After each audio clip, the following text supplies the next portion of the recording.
नमस्कार, मैं हूं पवन त्यागी। दिल्ली के सीएम अरविंद केजरीवाल दिल्ली के शराब घोटाले में ईडी की गिरफ्त में हैं और अब उन्होंने जो दिल्ली में सीएम रहते हुए घोटाले किए हैं उसमें एक और घोटाला जुड़ गया है। यह नया घोटाला है चिट्ठी घोटाला। जी हां, आपने पहले कभी नहीं सुना होगा कि किसी व्यक्ति ने कोई चिट्ठियों का भी घोटाला किया है या कोई कर सकता है, लेकिन अरविंद केजरीवाल वो शख्सियत हैं कि जो बाकी कोई मुख्यमंत्री नहीं कर सकता उसको अरविंद केजरीवाल करके दिखाते हैं और इसीलिए तो वो कट्टर ईमानदार कहलाते हैं। अरविंद केजरीवाल ने ऐसा कारनामा कर दिखाया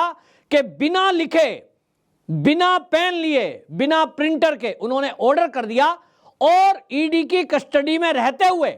उन्होंने दिल्ली सरकार के मंत्रियों को ऑर्डर कर दिए, अपनी पत्नी को ऑर्डर कर दिए और वो चिट्ठियां दे दी जो कभी लिखी ही नहीं गई। जी हां, आपने सही सुना, ईडी अब इस मामले में अलग से एक एफआईआर कर रही है। पहले ही अरविंद केजरीवाल की शराब घोटाले में पूछताछ चल रही है और ईडी के पास उसको लेकर पुख्ता सबूत हैं। अरविंद केजरीवाल जिनकी याददाश्त चली गई जब ईडी ने पूछा कि आपका मोबाइल फोन कहां है, जो फोन आज इस्तेमाल कर रहे हो इसके पहले का फोन कहां है, तो उन्होंने कहा मैं भूल गया हूं, कहां है मुझे पता नहीं। और जब ईडी ने याद दिलाया कि जितने भी शराब घोटाले से जुड़े हुए आरोपी हैं उन्होंने कुल मिलाकर 150 फोन को नष्ट किया है, तो अरविंद केजरीवाल जी आपने भी जो पहले फोन बदले उसकी कुछ तो जानकारी आपके पास होगी, क्योंकि एक मुख्यमंत्री का फोन बहुत महत्वपूर्ण होता है, क्योंकि आम आदमी के फोन में भी उसकी जानकारियां होती हैं। मुख्यमंत्री का जो फोन होता है उसमें बहुत महत्वपूर्ण कॉल और कई महत्वपूर्ण जानकारियां होती हैं, तो एक मुख्यमंत्री का फोन अगर खो जाए यह बड़ी बात होती है। अरविंद केजरीवाल से यह पूछताछ चली रही थी, लेकिन अरविंद केजरीवाल ने एक और कारनामा कर दिया और अरविंद केजरीवाल के जो मंत्रालय के मंत्री हैं उन्होंने एक एक करके इसमें जो ऑर्डर पढ़े उसमें अब अरविंद केजरीवाल के साथ साथ वो मंत्री भी फंस गए हैं। ईडी इस मामले की जांच के आदेश दे चुकी है। वरिष्ठ अधिकारी अब अरविंद केजरीवाल की तथाकथित लिखी हुई चिट्ठियां, आतिशी मारलेना के द्वारा पढ़ा गया अरविंद केजरीवाल का आदेश, सुनीता केजरीवाल जो केजरीवाल की पत्नी हैं उनके द्वारा पढ़ा गया संदेश, और इसमें अब नया एक किरदार जुड़ गया है जिसका नाम है सौरभ भारद्वाज। जी हां, स्वास्थ्य मंत्री सौरभ भारद्वाज ने भी यह कह दिया कि मुझे भी अरविंद केजरीवाल जी ने आदेश दिया है कि मोहल्ला क्लिनिक में गरीब लोगों की दवाइयां फ्री में बंटना बंद नहीं होना चाहिए। बहुत लोग ऐसे हैं जो मोहल्ला क्लिनिक के ऊपर निर्भर हैं, ये बंद नहीं होना चाहिए। अरविंद केजरीवाल जी वो व्यक्ति हैं जो जेल में बंद हैं लेकिन चिंता दिल्ली वालों की कर रहे हैं। ये अरविंद केजरीवाल की छवि बनाने के चक्कर में आम आदमी पार्टी के नेता ये भूल गए कि अरविंद केजरीवाल एक घोटाले में आरोपी है और इस समय वो ईडी की गिरफ्त में है, जहां अगर एक टैबलेट यानी दवाई भी लेनी है उसका भी आदेश कोर्ट से लेना पड़ता है। लेकिन इनको लगता है दिल्ली के मालिक तो हम हैं, हम दिल्ली में हैं, हम दिल्ली में रहते हुए तो कुछ भी कर सकते हैं। इनको ऐसा लगता है कि ईडी का दफ्तर भी दिल्ली में ही है। तो अरविंद केजरीवाल तो वो कलाकार हैं जिन्होंने, आपको याद होगा, एसीबी के जरिए केंद्रीय अधिकारियों के खिलाफ जांच बिठा दी, उनको पकड़ धकड़ शुरू कर दी। ये तो इनको याद दिलाया गया कि अरविंद केजरीवाल जी आप दिल्ली के मालिक नहीं हैं, दिल्ली का मालिक, यहां पूरे देश का मालिक एक ही हमारे यहां देश में होता है, वो है देश के राष्ट्रपति। राष्ट्रपति का प्रतिनिधित्व राज्य में राज्यपाल और अर्धराज्य यानी यूटी में जो पूर्ण राज्य नहीं है वहां उपराज्यपाल करते हैं। तो जनाब आप जो है केवल संरक्षक हैं, जैसा योगी आदित्यनाथ जी ने इनको समझाया, लेकिन ये है कि बाज नहीं आते घोटाला करने से, और इन्होंने एक और घोटाला कर दिया। और ये घोटाला और भी कुछ नहीं, अरविंद केजरीवाल की छवि को सुधारने के लिए था। एक तरफ सुनीता केजरीवाल सामने आई थी, आपने देखा कि उन्होंने लंबा चौड़ा केजरीवाल का जो संदेश पढ़ा, वो संदेश पढ़ने का जो स्थान था वो मुख्यमंत्री की कुर्सी थी। उन्होंने ये बताने की कोशिश की दिल्ली की जनता को कि अरविंद केजरीवाल के जाने के बाद उनकी कुर्सी पर कोई बैठा है और उनकी चिंता कर रहा है, चिंता ना करिए। तो सुनीता केजरीवाल ने जो संदेश पढ़ा उस संदेश में कहीं ना कहीं एक भयंकर साजिश की बू आ रही है, जिसमें वो कह रही हैं कि दिल्ली वालों आपको 1000 रुपए जो देने का महिलाओं को केजरीवाल जी ने, आपके भाई ने तय किया, वो बंद नहीं होगा, वो चलता रहेगा। यानी वो लालच दे रही है कि आप तख्तियां लेकर अरविंद केजरीवाल के पक्ष में जाएं ताकि सरकार पर, कोर्ट पर प्रेशर पड़े और कोर्ट उनको जमानत दे दे। आपका 1,000 रुपया तभी मिलेगा। इसलिए जो दिल्ली में केजरीवाल के आम आदमी पार्टी के धरने प्रदर्शन हो रहे हैं, वहां लोग उमड़ रहे हैं, क्योंकि उनको याद दिलाया जा रहा है कि 1,000 रुपया आपके खाते में आएगा, जो आपको घोषणा करी है केजरीवाल जी ने। अगर आपने प्रदर्शन में भाग नहीं लिया, अगर आप अरविंद केजरीवाल के पक्ष में नहीं गए, अरविंद केजरीवाल की जमानत नहीं मिली, तो भाई फिर तो हो सकता है वो पैसे ना मिले, क्योंकि वो तो घोषणा केजरीवाल ने की थी। दूसरी तरफ ये तीर्थ यात्रा की याद दिलाती हैं, लेकिन उससे भी बढ़कर, जैसा मैंने पहली वीडियो में भी कहा, आतिशी मारलेना एक कदम आगे पहुंच गई और बिना हस्ताक्षर किए एक अरविंद केजरीवाल का लेटर उन्होंने प्रेस कॉन्फ्रेंस में दिखा दिया, जिसके कारण वो बुरी तरह फंस चुकी है। अब ईडी के अधिकारी आतिशी मारलेना को पूछताछ के लिए बुलाने वाले हैं। ईडी के सूत्रों ने बताया है कि अब आतिशी मारलेना को एक नोटिस जाने वाला है और वो इस मामले में जाएगा कि जो आपने चिट्ठी पढ़कर सुनाई कि आपको अरविंद केजरीवाल ने यह आदेश दिया है, इस चिट्ठी के पीछे सच क्या है आप बताइए। आतिशी मारलेना या तो ये कहेगी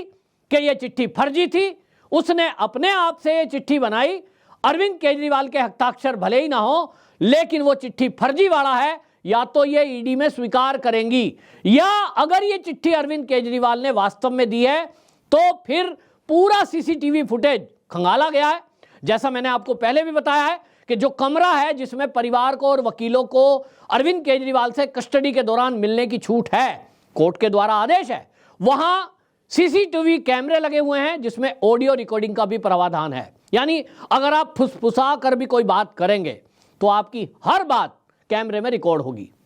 अब ईडी के अधिकारियों ने वो खंगाल लिया है, और अगर अभी तक के सूत्र मैं बताऊं, क्योंकि हालांकि अभी जांच हो रही है, लेकिन सूत्रों का कहना यह है कि इस तरह का कोई भी लेटर, कोई भी पत्र कस्टडी में रहते हुए अरविंद केजरीवाल ने जारी नहीं किया। यह पुख्ता अंदर से खबर आ रही है। तो इसका मतलब यह हुआ कि सुनीता केजरीवाल द्वारा पढ़ा गया जो संदेश है वो भी फर्जी था, आतिशी मारलेना ने जो लेटर पढ़ा वो भी फर्जी था, और सौरभ भारद्वाज जो कह रहे हैं वो भी फर्जी था। तो फिर ये सच क्या है? हालांकि इसकी जांच होगी, लेकिन सच ये बताया जा रहा है, जो सूत्र हैं वो ये बता रहे हैं कि ये पहले से इन लोगों ने तैयारी करके रखी थी कि अरविंद केजरीवाल को अगर ईडी पकड़ लेती है और वो कोर्ट में प्रस्तुत होंगे, उनको जमानत नहीं मिली, तो इस स्थिति में हमको दिल्ली में वो माहौल बना के रखना है आम आदमी पार्टी के लिए अरविंद केजरीवाल के नाम पर, कि जब वो जेल से छूट कर आए, ईडी की कस्टडी से छूट के आए, तो वो हीरो की तरह से हों, ताकि लोगों को ये बताया जाए कि देखिए जेल में रहते हुए भी ये व्यक्ति आपकी पानी की चिंता कर रहा था, आपके सीवर की चिंता कर रहा था, आपकी दवाइयों की चिंता कर रहा था, आपके हजार रुपए की चिंता कर रहा था। और इस छवि को चमकाने के लिए किसी ने इनको ये सलाह दे दी कि आप थोड़े थोड़े दिन में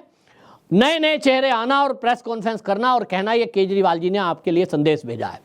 प्लानिंग तो बहुत बढ़िया थी, लेकिन इनको पता नहीं है कि पाला किससे पड़ा है। इस समय हालांकि आचार संहिता लग चुकी है, मैं ये नहीं कह सकता कि जो गृह मंत्रालय के अधीन ईडी है, लेकिन हाँ मैं कहूँगा कि जो ईडी के अधिकारी हैं, जिस तरह से मोदी सरकार आने के बाद देश में भ्रष्टाचारियों पर लगाम लगा रही है ईडी,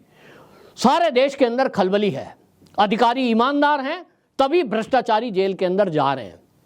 बेहतरीन काम है। इधर दूसरी तरफ भारतीय जनता पार्टी ने दिल्ली के एलजी से कंप्लेंट की है कि ये जो फर्जीवाड़ा हो रहा है, अगर ये सच है तो फिर तो अरविंद केजरीवाल जेल से सरकार चला रहे हैं, जो कि एक संवैधानिक संकट है और जो हमारे कानून के विरुद्ध है कि यदि कोई अपराधी, यदि कोई आरोपी हो या अपराधी, अगर वो जेल में बंद है या कस्टडी में है, वहां से कोई ऑर्डर दे रहा है, सरकार चलाने की कोशिश कर रहा है, तो ये अवैध है। और इस पर दिल्ली के एलजी एक एफआईआर दर्ज करें कि ये जो चिट्ठी सीएम के नाम की वायरल करी है आतिशी मारलेना ने, इसके पीछे का सच क्या है। तो दिल्ली के एलजी भी अब सुनने में आ रहा है कि वो एक एफआईआर दर्ज कराने वाले हैं। लेकिन आपको मैं बता दूं कि ये सब जो है मामला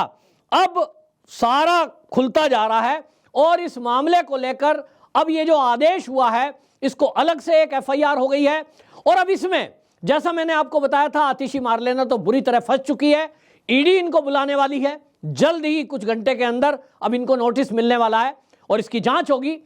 अब इसके बाद सौरभ भारद्वाज ये भी इसमें फंसते दिखाई दे रहे हैं, क्योंकि इन्होंने भी जिस तरह की बातें रखी हैं, आपको मैं पहले ही बता चुका हूं कि सौरभ भारद्वाज एक बड़े मामले में फंस रहे हैं, और वो है दिल्ली के अंदर अवैध पैथ लैब और डायग्नोस्टिक सेंटर चल रहे हैं जो कि उनके स्वास्थ्य मंत्रालय के अधीन आते हैं। मामला हाई कोर्ट में पहुंचा हुआ है, और हाई कोर्ट में वो मामला पहुंचा है जिसमें पता चला कि दिल्ली के लोगों के स्वास्थ्य से किस तरह का खिलवाड़ किया जा रहा है। लोगों को फर्जी रिपोर्ट लैब की दे देकर डॉक्टर, छोटे अस्पताल और ये लैब मिलकर के लूट रहे हैं। जो दिल्ली की जनता ये सोच रही है कि उन्हें फ्री का बिजली का पानी मिल रहा है, फ्री की उनको बस यात्रा मिल रही है, फ्री की बिजली मिल रही है, वो ये जान लें कि दिल्ली में आम आदमी पार्टी और केजरीवाल ने फ्री की शराब भी दी, तो फ्री की नकली दवाई भी दी, और फ्री की फर्जी रिपोर्ट भी फर्जी लैबों के द्वारा उनको मिली, जिसके कारण किसी का ऑपरेशन हो गया जिसको जरूरत नहीं थी, किसी को हार्ट के स्टंट पड़ गए जिसको जरूरत नहीं थी। इस तरह से पब्लिक को लूटा जा रहा है, मूर्ख बनाया जा रहा है दिल्ली की पब्लिक को कि हम तुमको फ्री में दे रहे हैं सुविधा। दूसरी तरफ दिल्ली में आप में से बहुत लोग ऐसे होंगे जो दिल्ली वासी इस वीडियो को देख रहे होंगे, अपने आसपास आप जानते होंगे बहुत सारे लोगों को कैंसर डिक्लेयर किया जा रहा है। अब यह खुलासा हुआ है कि लैब से डॉक्टरों की मिलीभगत है, जिनको कैंसर भी नहीं है उनको कैंसर बता दिया जा रहा है, जिनका ब्लड प्रेशर ठीक है उनको ब्लड प्रेशर गड़बड़ बता दो, जिनका कोलेस्ट्रॉल ठीक है उनका कोलेस्ट्रॉल बढ़ा बता दो, जिनको कोरोना नहीं है उनको कोरोना के टाइम में कोरोना बताकर अस्पताल में लाखों रुपए का बिल थमा दिया गया। यह है आम आदमी पार्टी की सरकार की हकीकत, जो अब हाई कोर्ट तक में पहुंची है। जिस दिन यह खुलासा होगा कि केजरीवाल की सरकार ने यह फर्जी लैब के जरिए अरबों रुपए का घोटाला किया है, ये दिल्ली वाले अपने माथा पकड़ेंगे कि फ्री बिजली फ्री पानी के चक्कर में हमने कहां किसका सपोर्ट कर दिया। कुल मिलाकर एक के बाद एक घोटाले केजरीवाल के खुलते जा रहे हैं। नया घोटाला, चिट्ठी घोटाला, जल्द ही इसमें ये सब एक जेल की सलाखों के पीछे जाते आपको दिखाई देंगे। वंदे मातरम।